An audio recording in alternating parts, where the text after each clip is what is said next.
Muy buenas tardes, licenciado. Un gusto para nosotros tenerlo acá. Le haría una serie de preguntas referente al tema, empezando por cuáles son los principales aspectos que nos indica que el agua no es adecuada por el consumo humano. Correcto. Me están haciendo, bueno, buenas tardes. Gracias por la invitación. Relacionado al tema, la primera pregunta, cuando hablamos de aspectos que nos indican el agua que no es adecuada para el consumo, debemos de tener claro tres clasificaciones de contaminantes: los contaminantes biológicos, los contaminantes químicos y los contaminantes físicos.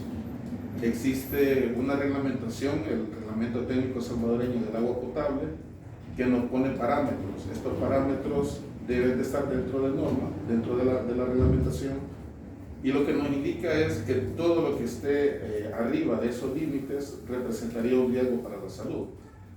Claro que los riesgos que representa se clasifican también por el nivel de severidad, por lo que podemos decir de esa forma. Entonces, de pronto los riesgos biológicos son los que más nos van a interesar. De hecho, la vigilancia, hay una vigilancia a nivel nacional, y esta vigilancia hace más énfasis en los riesgos biológicos. Pero cuando ustedes me hacen interrogante qué aspectos nos indican, pues son esos parámetros que ya están establecidos. Parámetros que se establecen por lineamientos internacionales. La Organización Mundial de la Salud tiene una guía que nos orienta sobre qué es lo que debemos de vigilar en el agua. Continuando con las preguntas, ¿cuáles son los principales impactos que ocasiona el consumo de agua sin el debido saneamiento? Correcto. Cuando hablamos de impacto, que sería el resultado por el consumo de agua, que no es apto para el consumo, que viene siendo como el sinónimo de hablar de déficit de saneamiento en el agua, pues principalmente son problemas de salud, ¿verdad?, para la población. Ese es el impacto. Cuando una población ingiere agua que no es apta para el consumo porque hay algún parámetro que está fuera de la normativa, hay un riesgo a la salud. Y los impactos más próximos que se pueden describir son las enfermedades transmisibles, por ejemplo la gastroenteritis, las diarreas, por ejemplo enfermedades parasitarias que pueden estar en la población por el consumo de agua no apta para el consumo. Pero también hay un impacto a largo plazo, y el impacto a largo plazo son las enfermedades crónicas, las no transmisibles. Por ejemplo, El Salvador es un país de origen volcánico, todo su territorio, ¿verdad? Y los fluidos hidrotermales y todo el material que sale de los volcanes tienen metales pesados. Y los metales pesados tienen como característica acumularse en el organismo. Entonces, si una persona ingiere agua con metales pesados fuera de la norma, lo que está propiciándose es un alto riesgo de una enfermedad no transmisible como el cáncer. Ya se ha descrito que el arsénico está presente en el agua, el cadmio, y estos metales pueden generar enfermedades a largo plazo. O sea, no puntualmente como una diarrea, sino que ya una enfermedad que puede tardarse 1 o 3 años en desencadenarse. La otra pregunta sería, ¿por qué actualmente existen problemas de falta de saneamiento de agua en El Salvador, en el Gran San Salvador? En el Gran San Salvador. Sí. Bueno, debemos de poner en contexto que el problema del déficit de agua es un problema en realidad a nivel nacional. Sí. Tal vez se hace énfasis en las poblaciones urbanas porque son donde se concentran los mayores asentamientos poblacionales. Sí. Pero me dice usted, quiero ver, ¿por qué actualmente existen problemas de la falta? Sí. En realidad, el problema del déficit de agua y de saneamiento es un problema multifactorial, ¿verdad? Recordemos que somos un país de bajos recursos. El tema del agua también requiere una legislación robusta para que los cuerpos de agua, por ejemplo, no sean contaminados. Sí. Un cuerpo de agua contaminado genera un elevado costo del tratamiento. O sea, purificar esa agua definitivamente es más complejo, es un costo más elevado, y relacionando esto, porque somos un país de bajos ingresos, vemos de que todos esos factores están contribuyendo para que exista un déficit. Aparte de eso, también podemos considerar la explotación del recurso hídrico de forma inadecuada y descontrolada. Hay industrias que de alguna manera las cantidades de agua que utilizan son bastante elevadas y por esa razón los acuíferos se estresan, así es el término que se le dice, hay un estrés hídrico y ese estrés hídrico disminuye la disponibilidad del agua para que las poblaciones puedan consumirla. A su criterio, ¿considera que se está dando la adecuada inversión para el saneamiento del agua? Definitivamente es una pregunta bastante complicada de responder, ¿verdad? Porque se requiere de una serie de análisis y de estudios, ¿verdad? Por ejemplo, hay que tener en cuenta la cantidad de la población actual, hay que tener en cuenta estudios que nos determinen la disponibilidad de agua. Les pongo como un ejemplo, los ríos a nivel nacional, la calidad del agua es mala o es pésima según los informes del Ministerio de Medio Ambiente. Entonces, ¿eso qué nos indica? Que tenemos menos cuerpos de agua que nos puedan aportar, ¿cómo se llama?, la disponibilidad suficiente. Entonces, cuando ustedes me dicen si se considera que es adecuada la inversión, tendríamos que hacerlo como una evaluación, ¿verdad? A ver si es proporcional la cantidad que se está invirtiendo, la cantidad de agua que se puede obtener para la población, porque recordemos que la calidad, en este caso la calidad del agua, no solamente es sobre la presencia o la ausencia de los contaminantes que representan un riesgo, sino que también debe de haber una cantidad suficiente de agua. No es solamente el tema de la calidad, sino que también es el tema de la disponibilidad del recurso. Sí, bueno. Vamos. Licenciado, continuará con la entrevista a mi compañera. Continuando con la entrevista, la siguiente pregunta es la siguiente. ¿Conoce algunas formas de saneamiento o purificación de agua? Sí, cuando se le da tratamiento al agua, partimos de una evaluación previa. Se le hacen unos análisis para ver qué contaminantes están presentes. Dependiendo la calidad del agua, cruda, porque así se le conoce, que se encuentra en un río, o que se encuentra en un lago, o en un acuífero, estamos hablando de subterráneo, dependiendo de la calidad, es así el tratamiento que se le da. Hay tratamientos primarios, secundarios, terciarios. Los menos complejos, por lo general, son los tratamientos que se le da al agua subterránea, porque se encuentra en un acuífero confinado,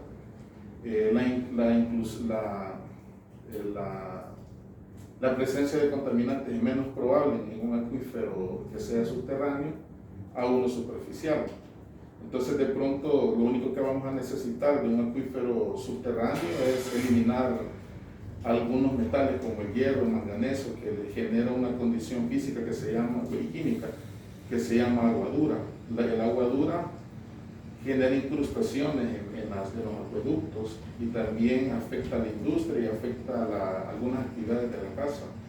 En algunas ocasiones, más de una persona ha estado lavando ropa y no genera espuma el jabón o el detergente. Y es precisamente por la presencia de estos elementos que le adhieren esa propiedad de agua dura. Entonces, de pronto eso solo se necesita una torre, que pueden ser de 3 o 4 pisos, y el agua se deja caer y esa aireación se llama, ese mecanismo en el cual va cayendo, oxida los metales y los separa. Y posteriormente a esa agua solamente se le puede aplicar solamente cloro y se puede filtrar. Vemos que es un tratamiento menos complejo. Sin embargo, hay otros tratamientos que requieren de un cribado, que cribado quiere decir como un colado, como cuando nosotros tenemos un colador y queremos separar, digamos, los líquidos y los sólidos. Entonces eso requiere ya la separación de objetos grandes, después requiere, por ejemplo, aplicar sulfato de aluminio para que las partículas se sedimenten. Hay cámaras de sedimentación primaria, luego la secundaria. Posterior a eso hay una canaleta Marshall. Entonces vemos que ya es más complejo, requiere una infraestructura sanitaria mucho más grande porque las etapas son variadas y ya no es como solo el filtrado. Vemos que hay dos tipos ¿cómo se llama? Dos ejemplos que les he puesto yo del tratamiento. Pero también está lo más básico, que es el cloro, ¿verdad? La cloración está reglamentado, debe tener el agua cloro para que sea consumida. Y hay otros como los tratamientos UV, que es a través de luz ultravioleta que eliminan los microorganismos. Hay la ozonificación, que es otro, pero ya son tratamientos más complejos y más caros. La siguiente pregunta dice, ¿de qué manera impacta en los niños el consumo de agua insalubre? Estamos hablando, bueno, no hay un rango de edad, pero por lo general los niños vienen siendo un grupo poblacional vulnerable. Se considera vulnerable por sus características, que es, al estar expuestos a un riesgo, las afectaciones pueden ser mayores que en otras poblaciones. Por ejemplo, los menores de 0 a 5 años son más susceptibles a las enfermedades transmisibles, a las enfermedades parasitarias. Su sistema inmune no se ha desarrollado totalmente, lo que les permite que se enfermen con facilidad, y al momento de que una infección suceda, no tiene las herramientas necesarias su organismo para afrontar esta infección. Entonces, de pronto son grupos vulnerables, como le decía, y donde puede haber, dependiendo el riesgo, dependiendo el contaminante, puede existir, como se llama, una carga de morbimortalidad mayor que en las poblaciones adultas, que ya tenemos un sistema inmunológico más desarrollado. Otra de las situaciones con los niños, por ejemplo, si estuvieran expuestos a metales como el plomo, genera déficit en el aprendizaje, en el crecimiento. Entonces vemos que sí se pueden ver más afectados que otros grupos poblacionales. Dice la siguiente pregunta, ¿considera que ANDA necesita más innovación de especialistas técnicos para realizar análisis constantemente al agua que distribuye? Especialistas técnicos. Bueno, en realidad sí se requiere un fortalecimiento, de las instituciones que se encargan de purificar el agua, de distribuir el agua, de vigilar el agua. En este caso, ANDA tiene un papel de distribuir, ¿verdad? Tiene un papel de darle tratamiento al agua, de llevar esa agua hasta las viviendas de las casas, y hace un análisis de un control de calidad interno. El ente rector encargado de hacer la vigilancia es el Ministerio de Salud. Entonces el Ministerio tiene una programación anual de toma de muestras a nivel nacional para determinar la calidad del agua. Y sí, en realidad se requiere un fortalecimiento, no solamente técnico, sino que también financiero, como que todos estos factores van amarrados entre sí. Y de pronto no es que no existan especialistas o que no existan los equipos, sino que no se da abasto a la demanda que se requiere. Entonces, de pronto ahí los aspectos económicos sí se deben de fortalecer, y bien, como usted muy bien lo dice, también sería una contribución importante que se haga una capacitación, o sea, que se haga un fortalecimiento técnico. Eso sí también pudiera ser, pero no como en primer lugar, ¿verdad? Sino que habría que hacer de nuevo un diagnóstico para ver cuáles son las debilidades exactas y hacer una intervención en esas debilidades. Okay. La última pregunta de esta intervención sería, ¿cuál es su valoración sobre el consumo actual del agua potable? Valoración sobre el consumo actual. Bueno, creo que la pregunta es un poquito abierta, pero si lo queremos ver desde el punto de vista de salud pública, por ejemplo, sí hay una cobertura, no es al 100%, los informes de ANDA de los últimos años, por ejemplo 2019, creo que habla de una cobertura como arriba del 85% en horario urbana, y creo que del 65%, son datos aproximados en el área rural. Entonces vemos que hay poblaciones que siguen siendo desatendidas. En algunas comunidades son organizadas y ellos gestionan su sistema de distribución de agua, que se llaman juntas de agua, una figura también legal que se ha establecido. Entonces de pronto vemos que la situación del consumo, primero es la disponibilidad, vemos que todavía hay poblaciones que no son atendidas. En segundo lugar, muchas de esas poblaciones que sí son atendidas, poblaciones que sí tienen acceso a un sistema de de acueducto, de pronto esta agua no es al 100% tratada como se debe. Puede ser por cuestiones económicas, por desconocimiento técnico.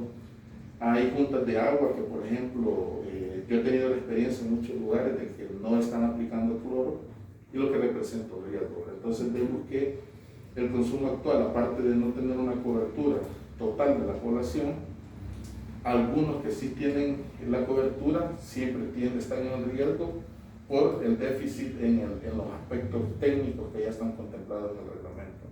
Ok. A continuación, mi compañera seguirá con la entrevista. Continuando con la entrevista, le quería hacer las siguientes preguntas. ¿Cuál es la principal fuente de agua de consumo en la zona metropolitana de San Salvador? La principal fuente de agua en la zona metropolitana, bueno, la zona metropolitana son varios municipios, ¿verdad? Son creo que 17, si no me equivoco. La principal fuente es la distribuida a través de los sistemas de tratamiento, ¿verdad? Lo que anda como la principal entidad a nivel nacional que proporciona este recurso. La principal fuente es el río Lempa. Una de las principales fuentes es el río Lempa.